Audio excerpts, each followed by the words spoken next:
یہ کہہ دینا کہ باب تشیع کوئی نہیں، ایک لفظ آپ نے یہاں پر استعمال میں نے تو اس کا ریپیٹ کیا. جی جو بھی ہے وہ جس نے بھی کیا ہے. بات یہ کہ اب یہاں پر عالم اسلام کی اتنی قداور شخصیات موجود ہے پاکستان کے اندر کہ جناب ان ادھر تک پہنچنے کے لیے نا مزید 100 سال محنت کرنی پڑے گی تو پھر کوئی پہنچے گا. راستہ یہ کی تھا کہ آدھا ادھر کو ہٹ کرو، آدھا ادھر کو ہٹ کرو، آدھا ادھر کو ہٹ کرو، اور زبان بدتمیزی سے یہ کہہ دو جی کہ باب شیع کوئی نہیں. حالانکہ بندہ یہ دیکھے کہ جن بابوں پر تم ہٹ کر رہے ہو بخاری، مسلم، ترمذی، ابن ماجہ پڑھ کے، تو یہ بخاری کون ہے؟ یہ بھی تو بابا ہے. ترمذی کون ہے؟ یہ بھی تو بابا ہے. وہ ہر بات جو تم آج ان بابوں کے اوپر اٹیک کر رہے ہو وہ ساری ان محدثین کے ساتھ ہیں. لہٰذا ہماری جب بھی ہم بابا کہہ رہے ہوتے ہیں تو بابے سے مراد یہ چرسی بنگی لوٹر فنٹر نہیں ہوتے ہیں. اب اگر کوئی فوجی کے روپ میں کل ایک میجر صاحب کے وہ وردی میں انہوں نے جناب 60 من چرس پکڑی گئی تو اب آپ بریکنگ نیوز چلائیں کہ فوجی کی بھائی فوجی نہیں ہے، اس نے وردی پہنی ہوئی ہے.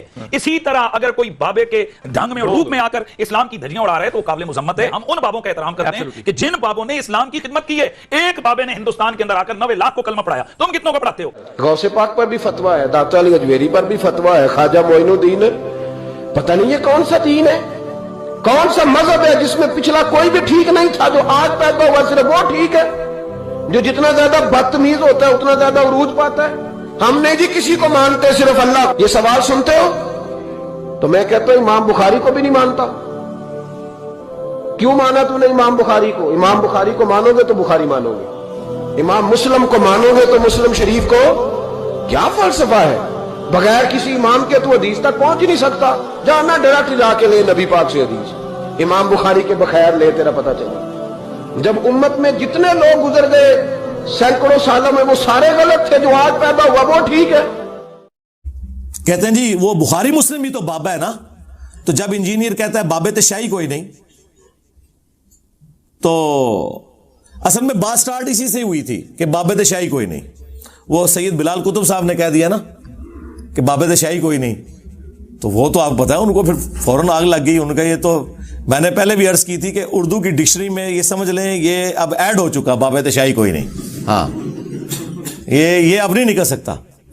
تو اس کے جواب میں انہوں نے کہا بخاری مسلم بھی تو بابا تھے. دیکھیں میں آپ کو اکثر کہتا ہوں جس طرح بنو امیہ اپنے آپ کو حضرت عثمان غنی رضی اللہ تعالیٰ عنہ اور حضرت عمر بن عبد العزیز رحمہ اللہ تعالیٰ کے پیچھے چھپاتی ہے نا تاکہ ہمارے کرتوت چھپ جائیں ان دو بڑی پرسنالٹیز جن کا ہم بھی احترام کرتے ہیں، اس طرح یہ لوگ امام بخاری امام مسلم کو خود سے بابا کہتے ہیں اور پھر کہتے ہیں جی کتابیں بھی تو بابوں نے لکھی تھی نا. اور سرکار ہم تو تمہارے بابوں کی بات کر رہے ہیں. چشتی رسول اللہ بابا، لوائی اعظم من لوائی محمد والا بابا، صاحب اور سکر کے کانٹیکسٹ میں انبیاء کی توہین کرنے والے بابے، ان کو بابا کیوں کہہ رہے ہو؟ یہ اگر بابے ہوتے تو ان کی کتابیں ہم نے یہاں رکھی ہوتی. ان بابوں کو ہم بھی مانتے ہیں. ہم ان بابوں کو مانتے ہیں جو کتابوں کو مانتے ہیں، جو اپنے نبی کے غدار ہیں ان بابوں کو نہیں مانتے. ان کے پیچھے کیوں چھپ رہے ہو؟ مجھے بتائیں کیا ابو لہب کو رسول اللہ کے پیچھے چھپایا جا سکتا ہے ہاشمی کہہ کے؟ نہیں. اسی طریقے سے بنو امیہ کو حضرت عثمان اور حضرت عمر بن عبد العزیز رضی اللہ عنہما وعلیہم السلام کے پیچھے نہیں چھپا سکتے. اور اسی طریقے سے امام بخاری اور امام مسلم، امام ترمذی، امام ابو داؤد رحمہم اللہ اجمعین ورضی اللہ عنہم اجمعین وعلیہم السلام اجمعین، ان کے پیچھے تم اپنے بابوں کو نہیں چھپا سکتے جنہوں نے اپنے ناموں کے کلمے پڑھائے، جنہوں نے رسول اللہ کی شان میں گستاخیاں کی اور اپنی تعلیمات جاری کی. کو بات کرنے والی کرو تو یہ جی وہ بخاری مسلم انہوں نے پڑھی نہیں ہے، نام لے رہے ہیں. دیکھیں یہ اللہ تعالیٰ ہی ان کی منجی ٹھکواتا ہے نا. اچھا یہ لوگ پوچھیں منجی ٹھکوانا کیا ہے؟ بھائی اگلے زمانوں میں آپ کو پتہ ہے وہ چارپائی ہوا کرتی تھی، بعض اوقات اس کی چولیں جب ڈھیلی ہو جائے نا تو اس میں چھوٹے چھوٹے لکڑی کے سپیسرز ڈالے جاتے تھے تاکہ وہ چوں چوں کرنا بند کر دے. اے مولویاں دی بابیاں دی چوں چوں میں بند کیتی ہے. یہ کوئی نٹوریس محاورہ نہیں ہے، نہ کوئی یہ کوئی سیکس کے اوپر مبنی بات ہے اور نہ یہ کوئی دھمکی امیز بات ہے. منجی ٹھوکنا تو وہ کہتے تھے کہ اس کی منجی ٹھک گئی ہے، اب یہ چوں چوں کی آواز بند ہو جائے گی. ہاں تو یہ ان کی منجی میں نے ٹھوکی اللہ کے فضل سے. جب انہوں نے اس قسم کی حرکتیں کی ان کی منجی میں نہیں ٹھوکنی تھی. اور جب یہ بخاری مسلم پڑھیں گے تو خود بخود ان کی منجی ٹھکے گی کہ نام لے رہے ہیں بخاری مسلم کے، اور دیکھیں خود بخود یہ مجھے ہتھیار دے رہے ہیں. میں بخاری مسلم سے ہی بتاتا ہوں کہ بخاری مسلم کا کیا موقف ہے جو یہ بیان کر رہے ہیں، کیونکہ اس میں حنیف قریشی صاحب نے کہا کہ بخاری مسلم بھی تو بابا تھے اور لوگ ان کے مزار کی مٹی لے کے جایا کرتے تھے تبرک کے طور پہ. یہ بخاری مسلم نے خود لکھا ہے کہ ہمارے مزاروں کی مٹی لے کے جاؤ. دیکھو کیسے بیوقوف لوگ ہیں, اندازہ کرو. بخاری مسلم تو وہ کہہ کے گئے جو اس میں لکھا ہوا ہے. بخاری مسلم تو مزاروں کو ہی نہیں مانتے. مسلم شریف میں حدیث ہے, نبی علیہ السلام نے فرمایا میں تمہیں منع کرتا ہوں قبروں کو پکا کرنے سے, قبروں پر بیٹھنے سے, خواہ مجاور بن کے بیٹھنا ہو یا ڈائریکٹ بیٹھنا ہو, اور قبروں پر عمارت بنانے سے. بخاری مسلم تو خلاف ہے, یہ تو بعد کے حکمرانوں نے ان کے مزار بنائے ہیں.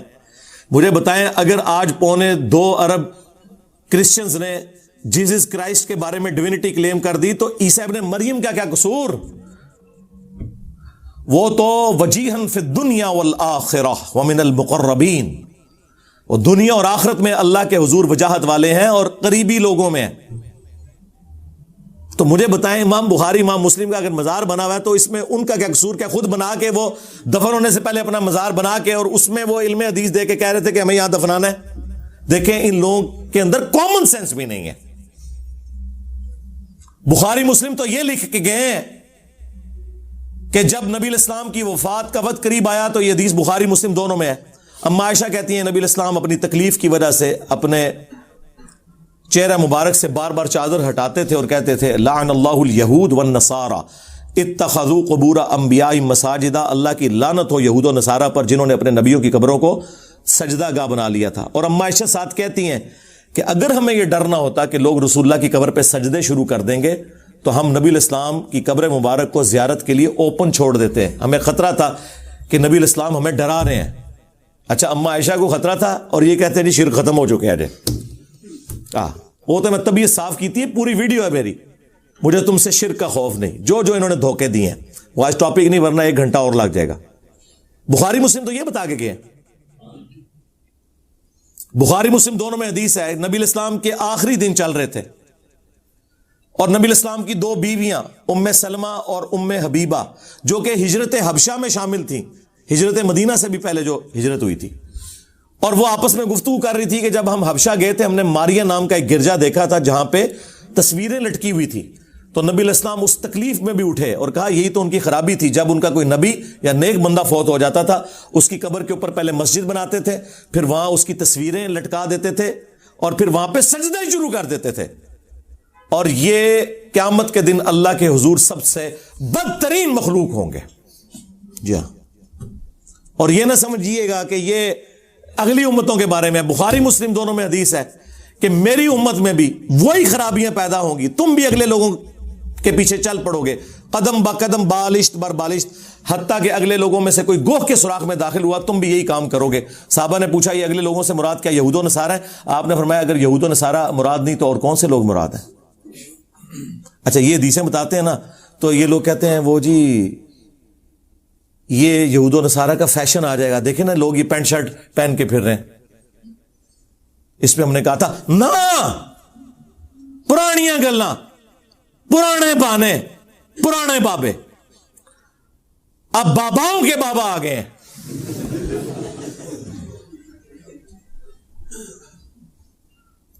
جامعہ ترمذی میں موجود ہے کہ یہ کس موقع پہ نبی علیہ السلام نے فرمایا تھا, اور یہ حدیث مشکات کے اندر بھی موجود ہے کہ نبی علیہ السلام غزوہ حنین کے موقع پر ایک جگہ سے گزرے, وہاں ایک درخت تھا جسے ذات انوات کہا جاتا تھا.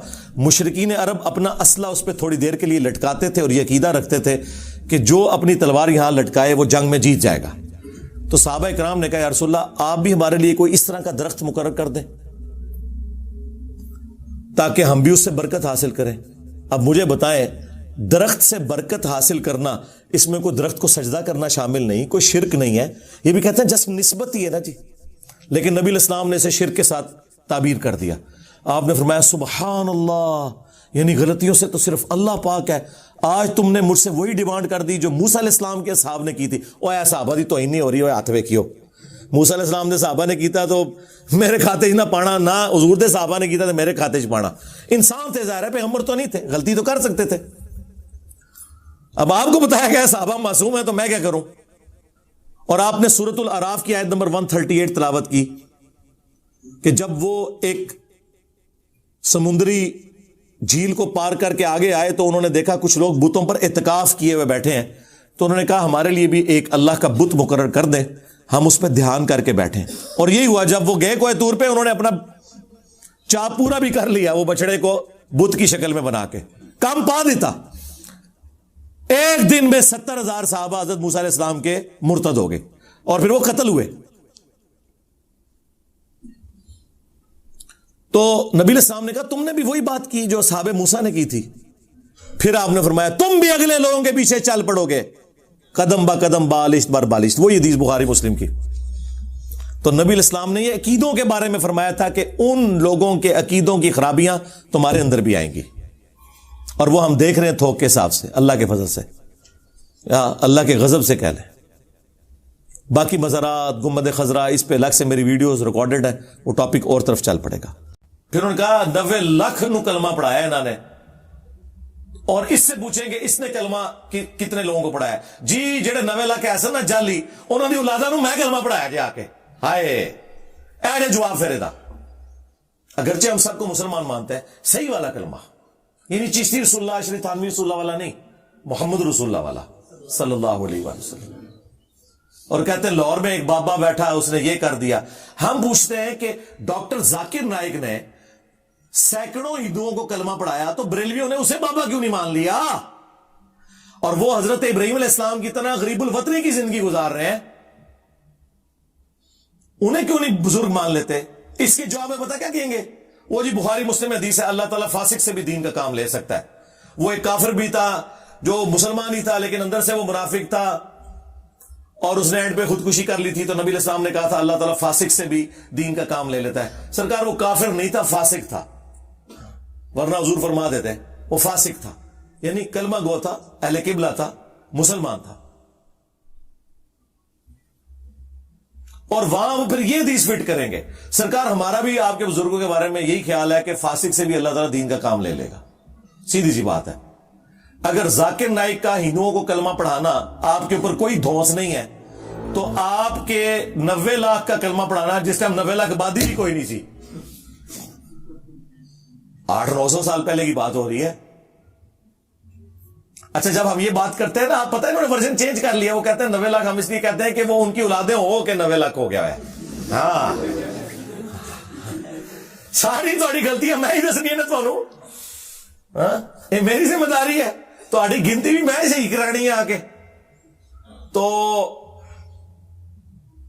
فاسق سے بھی اللہ تعالیٰ دین کا کام لیتا ہے، یہ اس کی کوئی دھونس نہ لگائے۔ اور سب سے بڑی بات، بابا تو پھر اس کو مانو کہ تمہارے بابوں کے پجاری، ان کے بچے اس بندے کو سن کر اپنی نسبت اس کے ساتھ مضبوط کر رہے ہیں جس کی قبر مدینے میں ہے صلی اللہ علیہ وآلہ وسلم، اسے پھر بڑا بابا مان لو اگر یہی کچھ ہے۔